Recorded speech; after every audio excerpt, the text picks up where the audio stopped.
इसी प्रकार से महाराज श्री के श्रीमुख से कथा प्रसंगों का निरंतर आनंद लेने के लिए पूज्य श्री के आधिकारिक YouTube चैनल को जरूर सब्सक्राइब करें और बेल आइकन को दबा दें।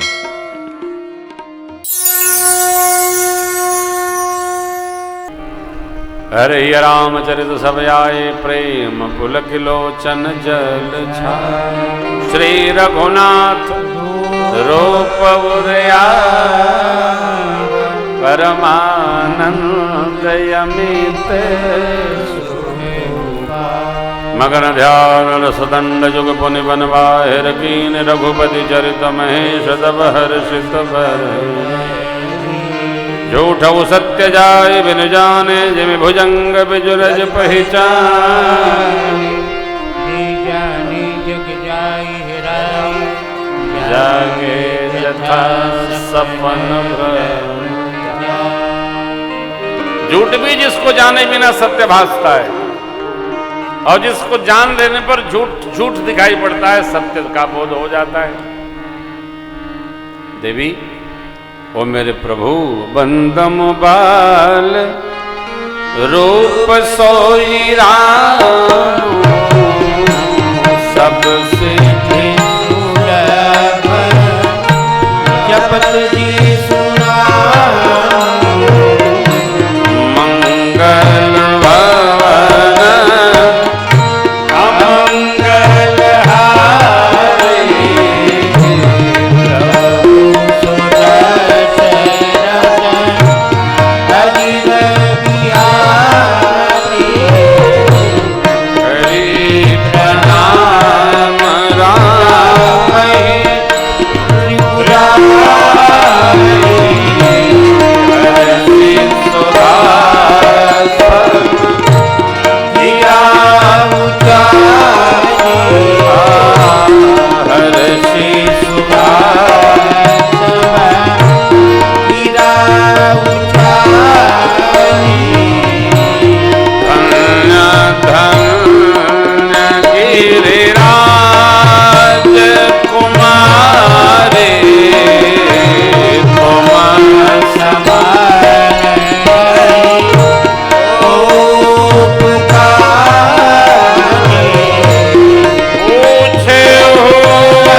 स्मरण के बाद भगवान शिव ने कथा की प्रधान श्रोता मां भगवती पार्वती जी की प्रशंसा करते हैं।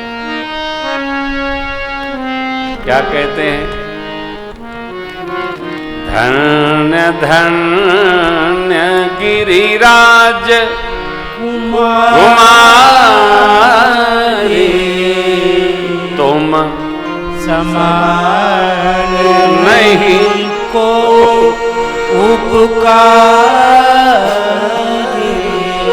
हे गिरिराज पुत्री भगवती पार्वती जी आप धन्य है। धन्य क्यों धन्य है? आपने प्रभु की कथा हमसे सुनने की भावना की, इच्छा प्रकट की, प्रभु के बारे में प्रश्न किया, पूछे हो रघुपति कथा प्रसंगा। अस्तु आप धन्य हैं, धन्य हैं।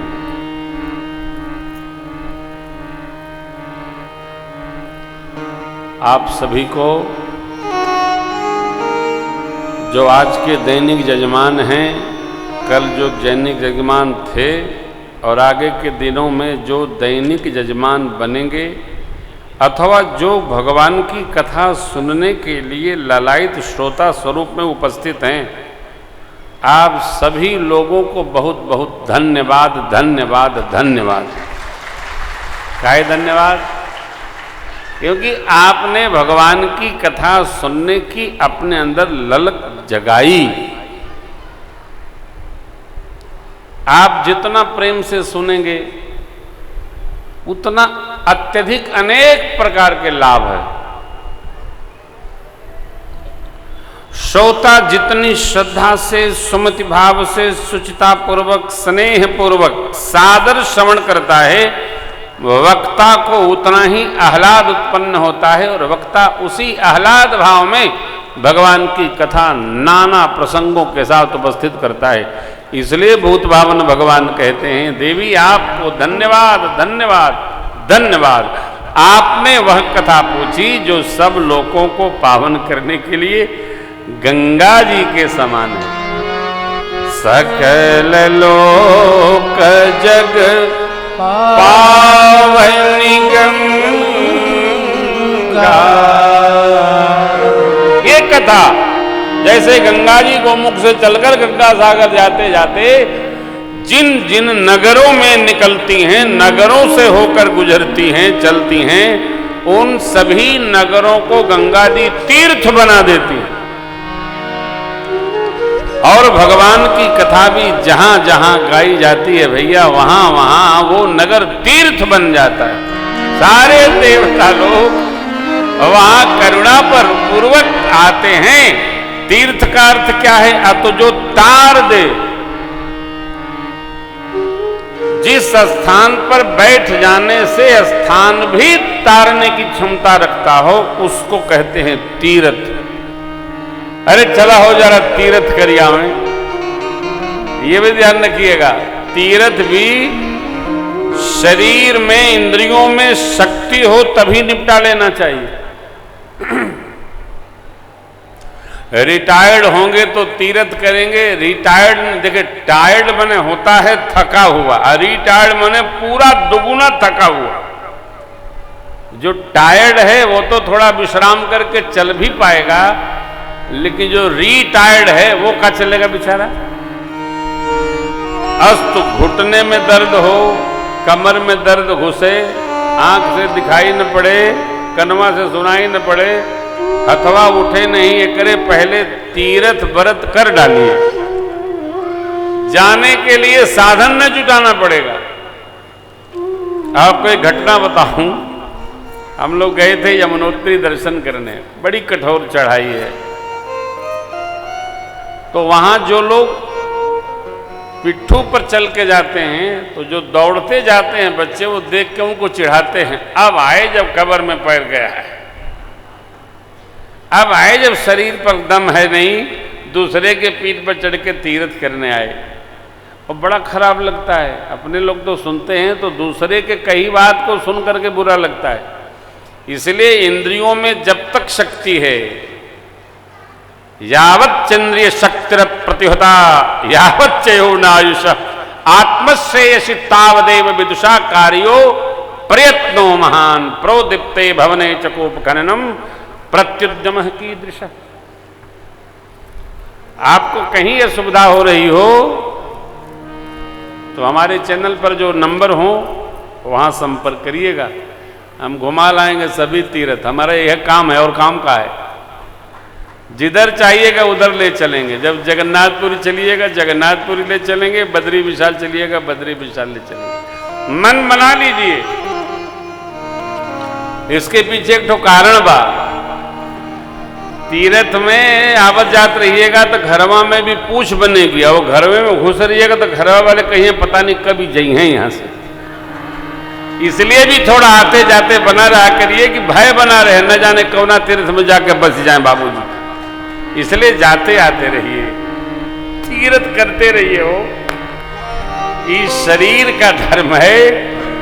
मानव जीवन बड़े भाग्य से प्राप्त हुआ है। मेरे बाबा ने मां की प्रशंसा की और कथा प्रारंभ हुई।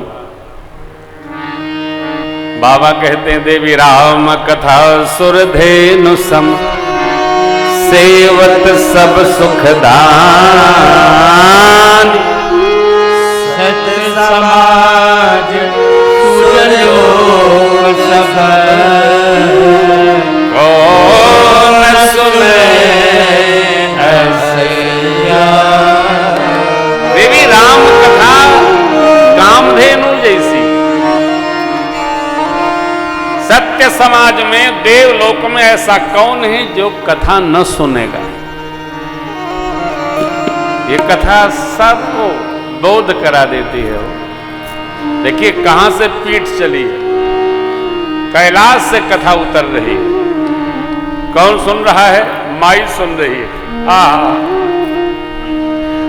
वक्ता भी दिव्य, ज्ञानपीठ के वक्ता भोले बाबा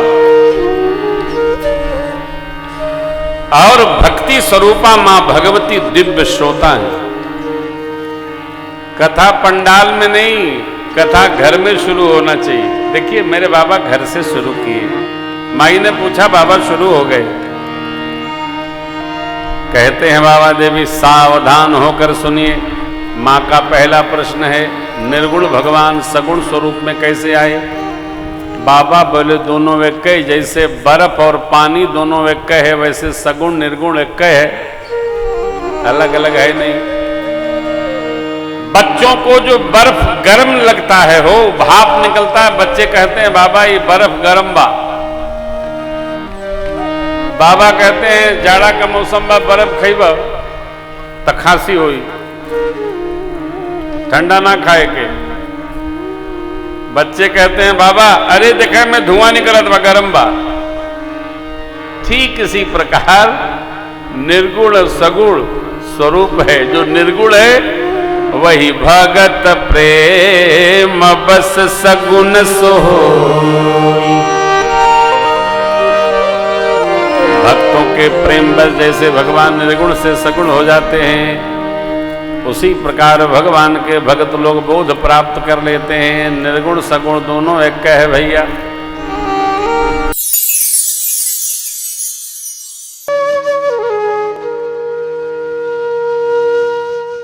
इसी तरह सुनते रहिए।